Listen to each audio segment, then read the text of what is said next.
Sa mga hindi pa nakakaalam, ito pala ang naging kasaysayan ni Grace Poe. Tara, samahan ninyo ako at alamin natin.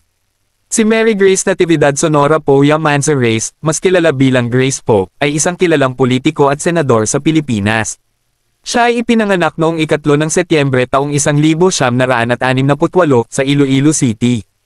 Ang kanyang kwento ay puno ng mga hamon at tagumpay na nagbigay inspirasyon sa maraming tao.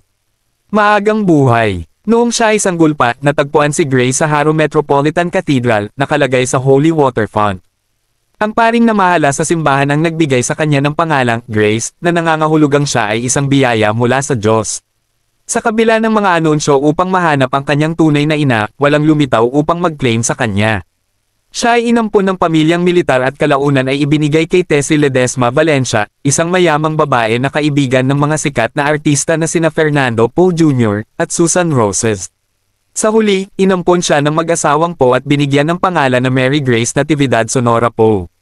Edukasyon. Nag-aral si Grace sa St. Paul College of Pasig at Assumption College San Lorenzo para sa kanyang elementarya at mataas na paaralan.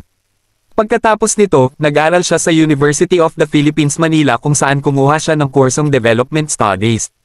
Nagpatuloy siya sa Boston College sa Massachusetts, USA, kung saan nagtapos siya ng Bachelor of Arts degree sa Political Science.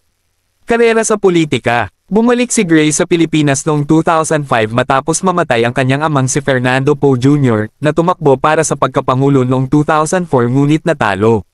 Mula noon, nagsimula siyang makilahok sa politika upang ipaglaban ang mga karapatan ng kanyang ama at labanan ang mga alegasyon ng pandaraya noong eleksyon.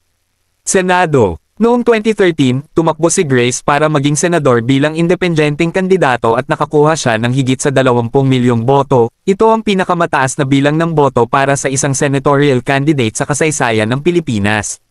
Sa Senado, naging aktibo siya lalo na pagdating sa mga issue tulad ng nutrisyon para sa mga bata at transparency sa gobyerno. Presidential bid. Noong 2016, tumakbo si Grace bilang kandidato para presidente ngunit nagtapos siya bilang ikatlong pwesto. Sa kabila nito, patuloy siyang naging mahalagang boses sa Senado at muling nahalal noong 2019. Personal na buhay. Si Grace ay kasal kay Teodoro Mizel Daniel, Neil, Vera Yamanzers at sila ay may 3 anak, sina Brian, Hannah, at Nika. Siya rin ay naging Vice President at Treasurer ng FPJ Productions kung saan pinangalagaan niya ang archive ng mahigit 200 pelikula mula kay Fernando Poe Jr. Conclusion. Ang kwento ni Grace Poe ay hindi lamang kwento ng tagumpay kundi pati na rin kwento ng pagsusumikap laban sa mga hamon.